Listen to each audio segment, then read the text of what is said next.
Hello everybody and welcome back to She's Diabetic. For those of you who don't know me or who are new here, my name is Andrea. I have been a type 1 diabetic for over 18 years now. I just have my diversity. I'm just here talking about type 1 diabetes, my life with it, and sharing the reality of what it's like to live with a chronic condition and potentially some helpful tips, things that I have found helpful that maybe could help others. Today I thought I would make a video about diabetes burnout and some practical tips to combat that feeling of burnout. Diabetes.co.uk defines burnout as a term given to the state of disillusion, frustration, and somewhat submission to the condition of diabetes. Burnout can be characterized by a person's complete disregard for their blood sugars. They may also miss doctor's appointments, forget or avoid taking insulin injections or other diabetic medications, or switch back to unhealthy eating habits. Often, it will be a state of mind that is reached after years of dealing with the condition. Diabetes burnout is often marked by disregarding blood sugar levels and neglecting an individual's diet. There we have it.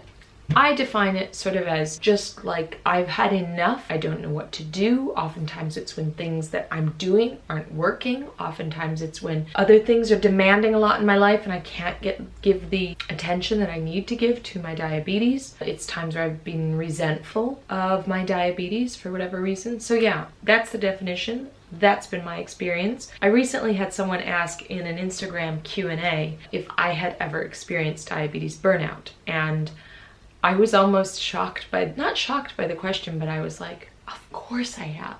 Oh yeah. So I was sort of so emphatically like, yes, I certainly have. And so also emphatically like, of course I have, that I figure everyone experiences it at least once in their life, but probably more. This is a chronic condition, so let's just get on with the video. I thought I would pull together some things that I do when I'm in a state of burnout that help me deal with being within that state and can help pull me out of it. My first and foremost is talk to people. It's so important to know that you are not alone in this world. Anybody needs to know that, especially people living with a chronic condition. So whether that be friends, family, your partner, any loved ones you have around you, or if you don't feel comfortable or like they relate because maybe they're not type 1 diabetic, there are some wonderful social media platforms that allow connection. You happen to be on one of them right now, YouTube, so obviously you all have checked that one. Instagram is another great one. There are even websites. For a while I had a type 1 diabetic pen pal that I would write to off and on, and that was a really lovely concept. I think because being type 1 diabetic, it's so rare to meet other type 1 diabetics and to have them in your life that you really have to seek them out to get that feeling of not aloneness and camaraderie and understanding. And on a side note with this, if anyone on social media is making you feel less than, making you feel crappy about your control, you know, just one of those profiles that you go onto and you're like, oh, you feel drained after you look at them, unfollow, cut it out, cull that stuff out of your existence, because life is hard enough as it is, and you don't need anyone telling you what to do or that you're not doing well, or hey, look at these great numbers and look how great I'm doing. If any of that is feeling like pushed in your face, I would say unfollow, unfollow, unfollow. My second one is pretty obvious, but sleep more if you can. If you are really burnt out, chances are something in your life is off balance. And oftentimes, for me at least, I know sleep is one that is a biggie. So when sleep starts going out the window, all my nerves get frayed, my energy is obviously lower, and everything is worse when I haven't slept enough or when my sleep is off. So really paying attention to sleep hygiene, things like going to bed at the same time every day, waking up at the same time every day or within reason, finding whatever works for you sleep-wise and addressing that and giving that a really fair attention, I think can be hugely beneficial to diabetes burnout, because just the concept of being burnt out is very exhausting and you probably need a bit more sleep as a result of that. So yeah, sleep. I know it's a hard one. I find it very hard, but yeah. My third one have a look at your exercise routine. Now, this doesn't have to be going to the gym, running marathons, all that shenanigans, not what I'm talking about. I just mean have a look at, are you moving 30-ish minutes a day? Are you getting your body moving? Are you, all the classic things, walking rather than driving places if you can, taking the stairs. Getting your body moving produces endorphins, which are going to make you feel happy, and that high feeling and that more kind of energized, I can do anything feeling, or at least it does for me. So yeah, I think if you can just move more and get your body moving, I think it will have a positive effect on your insulin sensitivity, most probably, and as well it will just release more happy chemicals in your body that will kind of give you more energy to know that you can do this life with type 1 diabetes. I think that moving thing is also very hard, because when you're feeling down and depressed, nobody wants to go out and really go out, but nobody wants to go out and move a lot. At least I don't. That's when I sort of shut down. But doing the exact opposite of what that instinct is has always served me greatly. So if my instinct is, I just want to sit here, I just want to be sad, and if I fight that and I go out and I listen to a podcast or whatever and just walk, or go to the gym or go meet up with friends and play a game, what have you, hugely beneficial and can break that cycle of depression and burnout. My fourth one is go out and do something that you love to do. Meet up with a friend. Go get your nails done. Have a walk. Go to an exercise class you really like. Go to a restaurant and have a meal that you totally enjoy. Read your favorite book. Reread your favorite book. Watch your favorite TV show. Like, actively do something that you love to do, and it has nothing to do with work, it has nothing to do with diabetes. It's just something that you love. Maybe even a guilty pleasure. I love, like, The Bachelor and The Bachelorette it's a US show.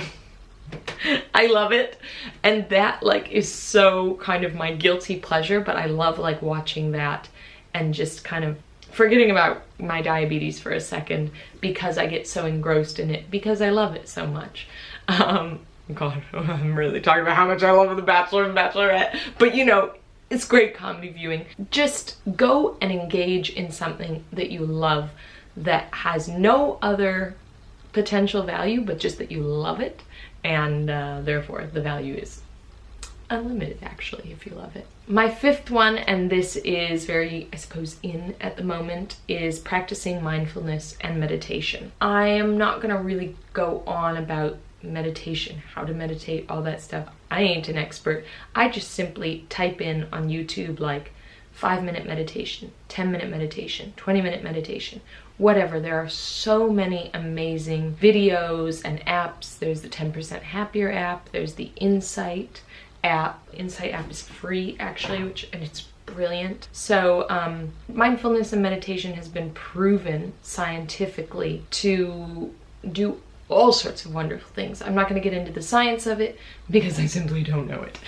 But it's just hugely beneficial to kind of slow down and take yourself out of yourself, or out of that obsessive or sad or round and round and round about thinking. Another thing that I think is hugely beneficial and I really feel like I do well with is when I'm doing my 4-8-12 breathing. There's this style of 4-8-12 breathing, which is you breathe in for 4, you hold that breath for 8, and then you breathe it out for 12.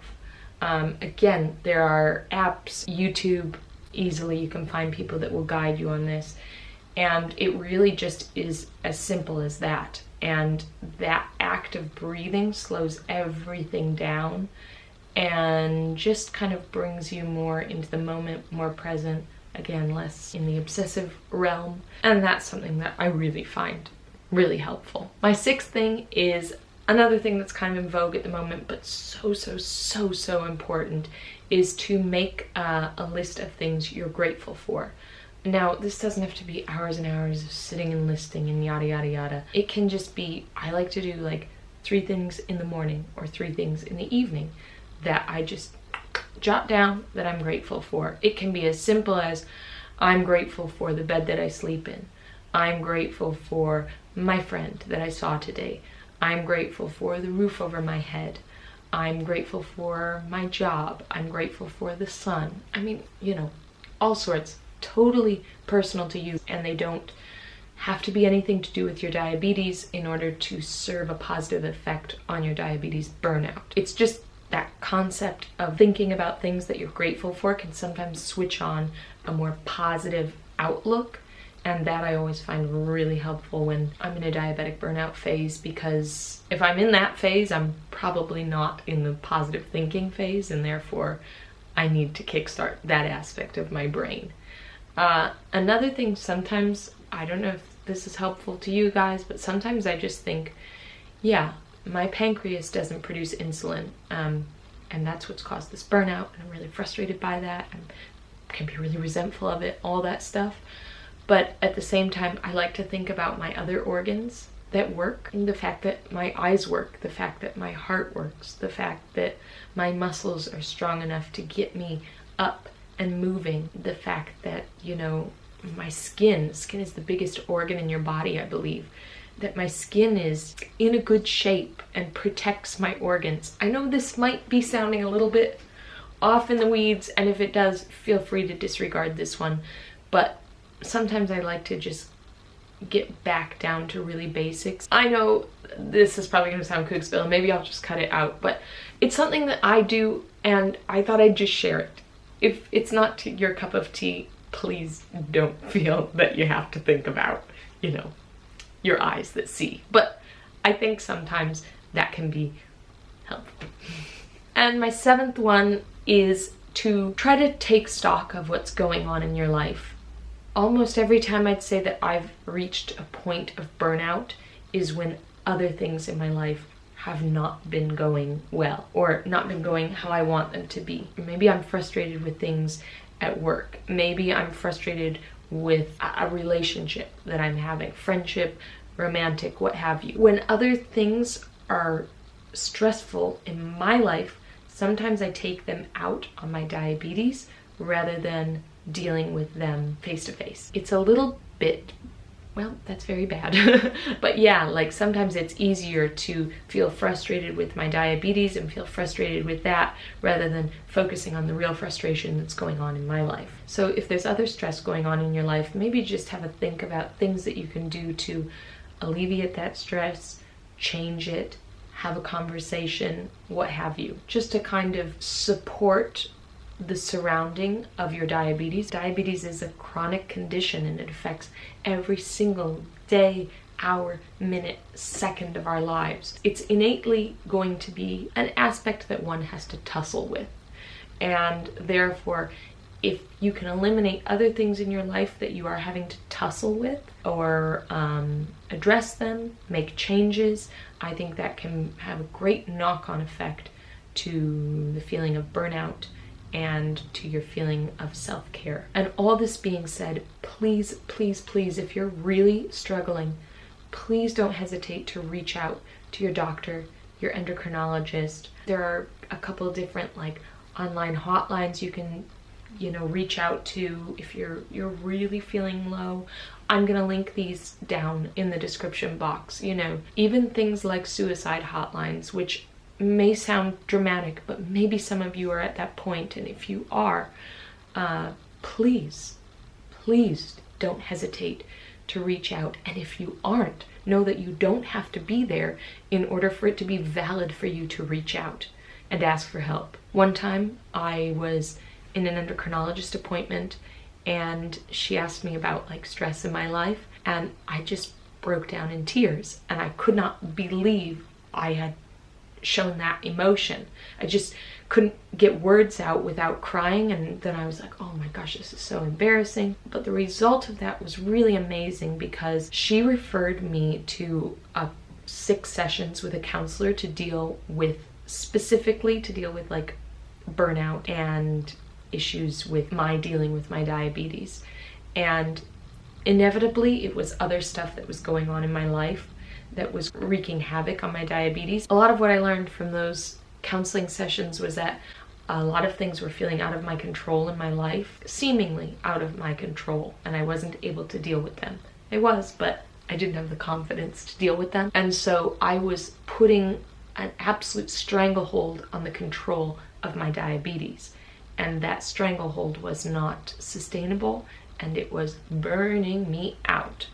So that's why I kind of say, if you can address other things that are going on in your life and make some changes, that sometimes that can have a beneficial effect on your feeling of burnout, even if they're not directly diabetes related, or even if they have nothing to do with your diabetes. So a little story time for you there.